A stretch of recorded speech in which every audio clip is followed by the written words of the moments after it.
কি বললে তুমি? তাহলে আমাকে সোনার চেন কিনে দেবা না? না দেব না, আমার কাছে পয়সা নেই। যা পয়সা ছিল আমি জুয়ো আর মাল খাই শেষ করে ফেলেছি, তোকে আমি সোনার চেন কিনে দেব না। ও দাঁড়া, তোকে দেখাচ্ছি মজা। হ্যাঁ তুই দেখা মজা।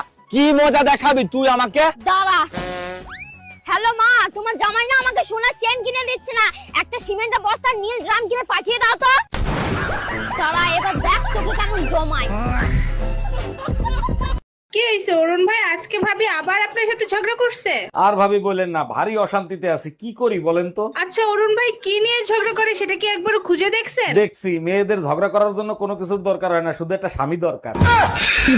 কি হইছে অরুণ ভাই? আজকে ভাবি আবার আপনার সাথে ঝগড়া করছে? আর ভাবি বলেন না, ভারী অশান্তিতে আছি, কি করি বলেন তো? আচ্ছা অরুণ ভাই কি নিয়ে ঝগড়া করে সেটা কি একবার খুঁজে দেখছেন? দেখছি, মেয়েদের ঝগড়া করার জন্য কোনো কিছুর দরকার হয় না, শুধু একটা স্বামী দরকার।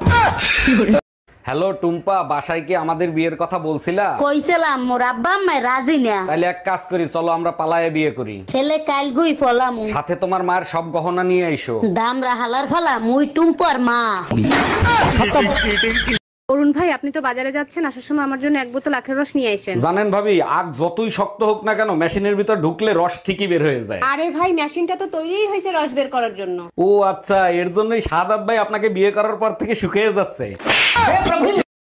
কিরে বাপের রাজকুমারী, লেখাপড়া তো শেষ করলি, এবার বিয়ে করে ফেল। ছোটবেলা থেকে বাবা মায়ের ঝগড়া দেখতে দেখতে বিয়ের উপর থেকে আমার মন উঠে গেছে। ও আচ্ছা, তা ভবিষ্যতে কি করবি, কোনো সিদ্ধান্ত নিছিস? চাকরি করব, আমি নিজেও বিয়ে করব না, আমার ছেলে মেয়েদেরকেও বিয়ে করতে দিব না। আরে ভাবি, কাল সারা রাত কান্নার আওয়াজ পাইছি, কি হয়েছিল আপনার? আর ভাই বললেন না, আপনার ভাই লাগাইছে সারাটা রাত জ্বলছে। ও মাই গড, তা ভাইরে একটু সাবধানে লাগাতে বলবেন না? আরে ভাই সাবধানেই লাগাইছে, আমার মনে হয় চোখের ড্রপের মেয়াদ শেষ, তাই জ্বলছে। বাসায় কেউ আছেন? এই গরিব ভিখারিকে কিছু দান করেন। আপনি তো একজন সুস্থ মানুষ, আপনি খয়রাত করেন কেন? আর আপনাকে খয়রাত দিলে আমার কি লাভ হবে? আপনার জন্য অনেক দোয়া করব, আপনার অনেক ধন সম্পত্তি হবে, বাড়ি হবে, গাড়ি হবে। তাইলে এক কাজ করেন, এই দোয়াই আপনি আপনার নিজের জন্য করেন। হ্যালো, আমি কিডন্যাপার বলতেছি, তোর বউকে যদি জীবিত দেখতে চাস তাহলে 2 লাখ টাকা নিয়ে আই। আমার বউ কিডন্যাপ করছিস তুই? আমার বউ তোর কাছে, আমি টাকা দেবো কেন? টাকা তো দিবি তুই। এই নে তোর বউর সাথে কথা বল। বেবি, আলমারির পেছনে 2 লাখ টাকা আছে, ওখান থেকে টাকা নিয়ে আমাকে ছাড়াইয়া নাও। আমি ঠিকানা দিচ্ছি, ওইখানে টাকা নিয়ে আই। তুই কি গাঁজা খাইছিস নাকি? বাংলা বুঝিস না? টাকা দিবি তুই, তা নাহলে বউ রেখে দে। বুঝতে পারছি, এই শালা টাকা দিবে না। ভাবি আপনি জানতো। এই তুই ধুমকি কারে দিচ্ছিস? আমি কি বউরে ভয় পাই নাকি? হ্যালো টুম্পা, বাসায় কি আমাদের বিয়ের কথা বলছিলা? কইছিলাম, মোর আব্বা আম্মা রাজি না। তাহলে এক কাজ করি, চলো আমরা পালায়ে বিয়ে করি। ছেলে কাল গুই ফলাম, সাথে তোমার মায়ের সব গহনা নিয়ে আইসো। দাম রাহালার ফলা মুই টুম্পর মা।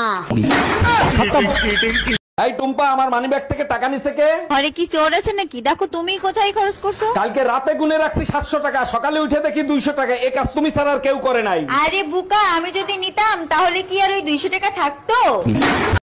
আচ্ছা বৌদি, বলছি তুমি হোয়াটসঅ্যাপ চালাতে জানো? না না ঠাকুরপো, আমি তো জানি না। ও বাবা, তুমি হোয়াটসঅ্যাপ চালাতে জানো না? আরে ঠাকুরপো, আমি চালাতে জানি না, তাতে কি হয়েছে? তুমি চালাবা, আমি পিছনে বসবো। আচ্ছা ভাবি, আপনি যখন আপনার জামাইয়ের সাথে ঝগড়া করেন তখন আপনার মন কি চায়? অরুণ ভাই, মনে হয় এই কুত্তার বাচ্চার সাথে আর 1 মিনিটও থাকবো না। আর যখন আপনার জামাই ভুল স্বীকার করে আপনার কাছে মাপ চায় তখন আপনার অনুভূতি কি হয়? তখন মনে হয় ওরে ছাড়া আমার শ্বাস নিতেও কষ্ট হয়। কই গো, বলছি তুমি আমাকে এমন দুটো কথা বলো যেন একটা কথা শুনে আমি খুব খুশি হই, আর একটা কথা শুনে যেন আমার খুব রাগ হয়। গো, তুমি তো আমার জীবন গো। আচ্ছা আচ্ছা, আরেকটা। আর এরকম জীবন যেন ভগবান কাউকে না দেয়।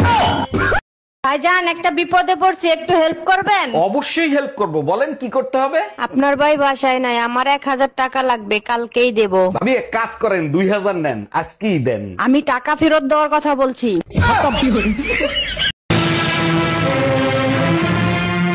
শাড়িটা রেখে যাও। রেখে যাবে মানে? শুনলে না? ও এটা পরে ওর বন্ধুর বউ ভাতে যাবে। বউ ভাতে যাবে? নিজের শাড়ি পরে যাক। বড়লোক বাড়ি বউ ভিকিরি মেয়ের শাড়ি ধরে টানাটানি করছে কেন?